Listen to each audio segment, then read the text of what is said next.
This take will be a complete and utter failure. That is how I feel when I start a video. So I did say the title of this video is the integrity cleanse and why you should do one as well. Hello, Mr. Cream. All right, I was getting into the spirit of this video by lying.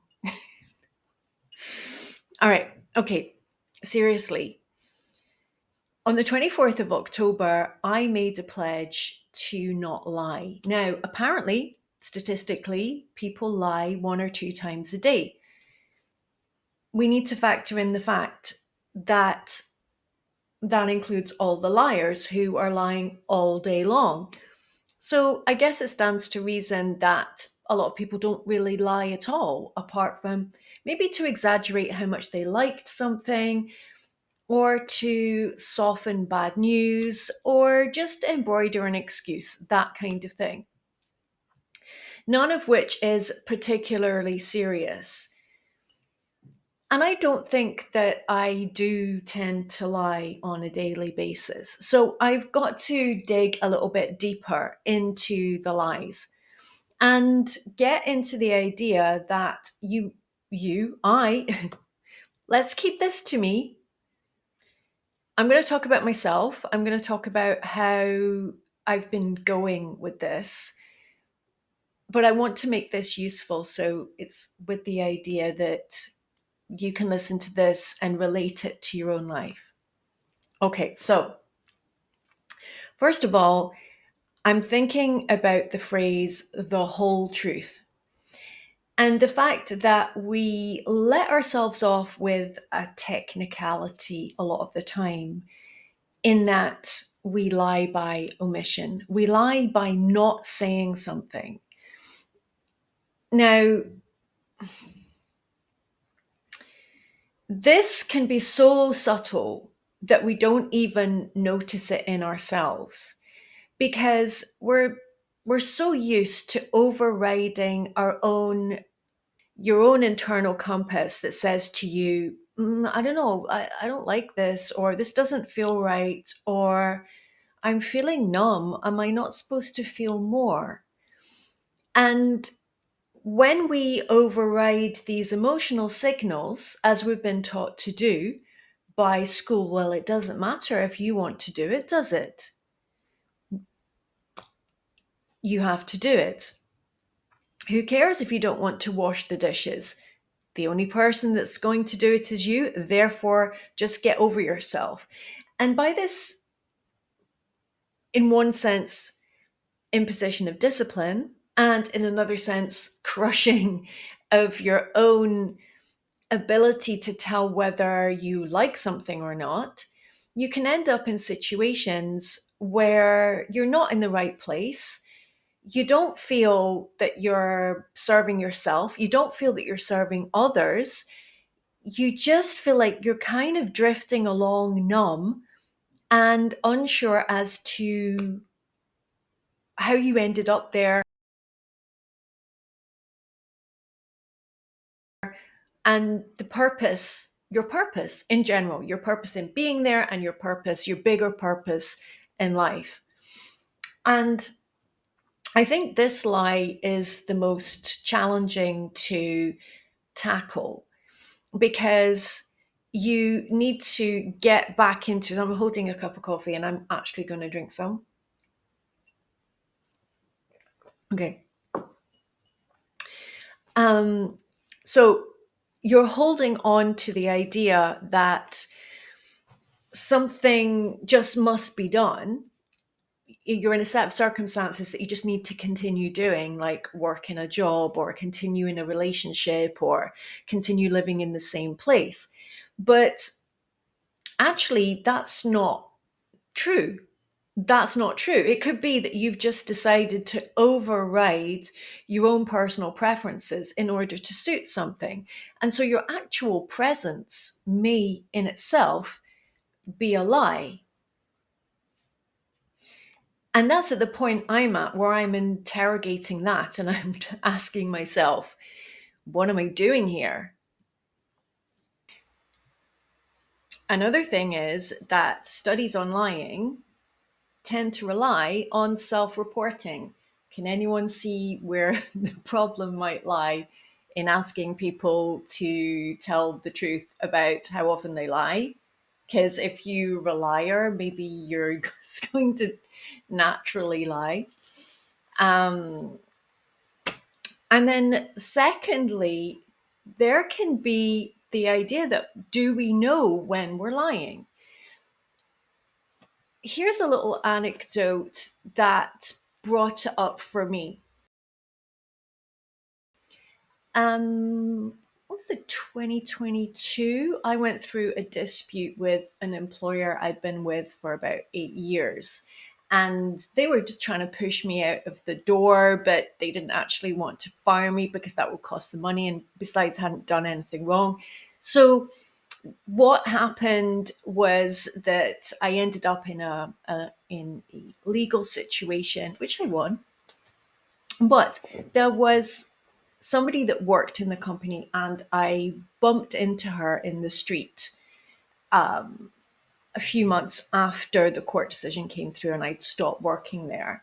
And she was like, "Oh, salut, Joanne," and I I knew she didn't like me because I'd heard it from somebody else. I knew that she never really liked me, and I don't know. I didn't really think about whether I liked her or not. I was just polite to her and as pleasant as I could be because she was somebody that I worked with and I had no specific reason not to be pleasant to her. But I just didn't smile back. I just looked at her. And I've never really done that. I mean, she hadn't done me any wrong as an individual, but I didn't feel like smiling. I didn't feel pleased to see her. And I didn't believe that she was pleased to see me. And I just decided just not to go through with the pretense. Now, I did say, because I live in France, I did say bonjour back. I did greet her just out of pure politeness, but that was all.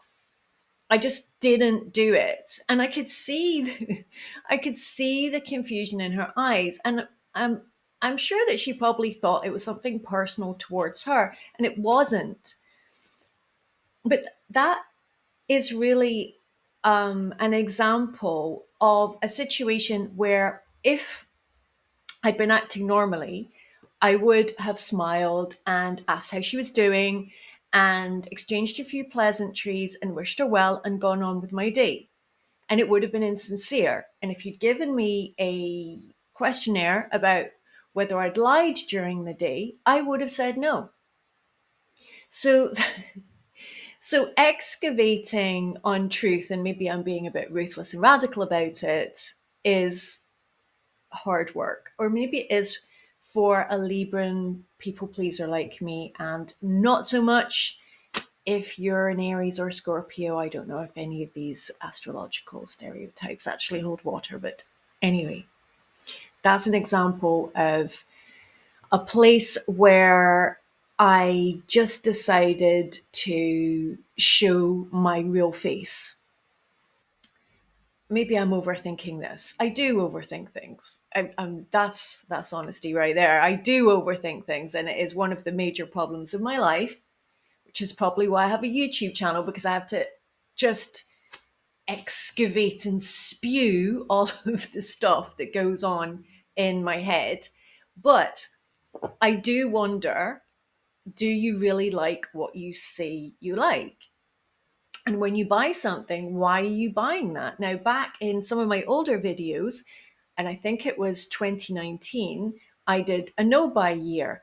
And it's quite a good cleanse, to be fair, to say to yourself, no shopping, because you start to realize what shopping was doing and the, getting honest about the real level of pleasure that you get from obtaining something and what its value to you is.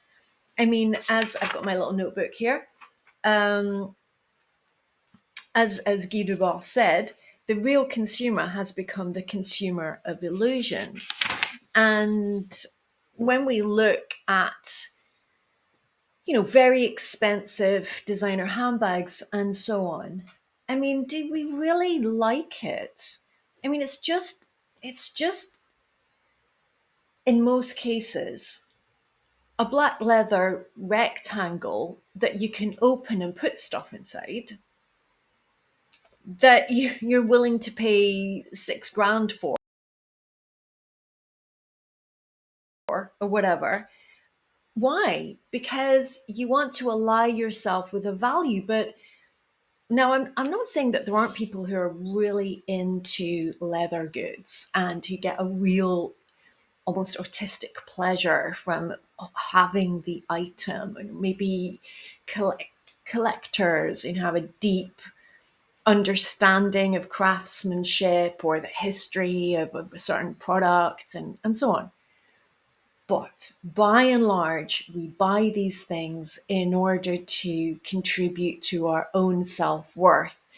And because it's not being fed in another way, we're doing it in an extrinsic and external way. And we're trying to boost and bolster and create an external image. But for what? What's inside? What's inside that shell of expensive stuff? I don't know. I've never really had a shell of expensive stuff. But had I had the money at a certain point in my life, I would have covered myself with expensive clothing. And I just trained myself not to want it. But I did want it. And I was seduced. And so I hope it doesn't come across as I'm sort of spitting on people who like designer things. But I do think that it is worth investigating. I like fashion, and in fact I teach fashion semiology, but it doesn't, liking clothes and understanding that they're a system of communication and that they're a visual art, and wanting to cover ourselves with status symbols are aren't quite the same thing. Okay, I'm going to try and stay on topic. The five things that I mention are the true living state of your heart, to wake up to your calling and authorize yourself to do that, to discover communication that only works on compromise and eliminate that, change the model, to start to discover why what you desire most you might give the least attention to, and to make difficult decisions about convenient things you're just going along with. These, I think, are the five deeper levels of just telling the truth, beyond the telling your friend that the cake they made was a little bit dry. I just don't really think you're going to revolutionize your life by doing that. You revolutionize your life, if that's what you want to do, and that's what I want to do, by getting to grips with layers of inner deceit. I just decided, hopefully, this is part of it actually, me being a bit more natural, a bit less, oh, let me do 1,000 special effects so that people will admire my craft and give me validation. And to be fair, almost nobody watches my videos, so I might as well just chat on to the camera. Anyway, thank you for listening if you did. And I would be really interested in your comments, and I would, maybe I'm going to have a look around and see if other people are doing this, because I think we should all have a chat. I've discovered a project called the Honesty Project, and I might get in touch with them, see if I can interview somebody, because I actually like conversations. I mean, I don't mind the on monologue. I have a lot to say, but I prefer conversations. I prefer speaking to somebody and learning about them as well, the interaction. Anyway, Salutations, and see you in the next one. Oh, yeah, like and subscribe.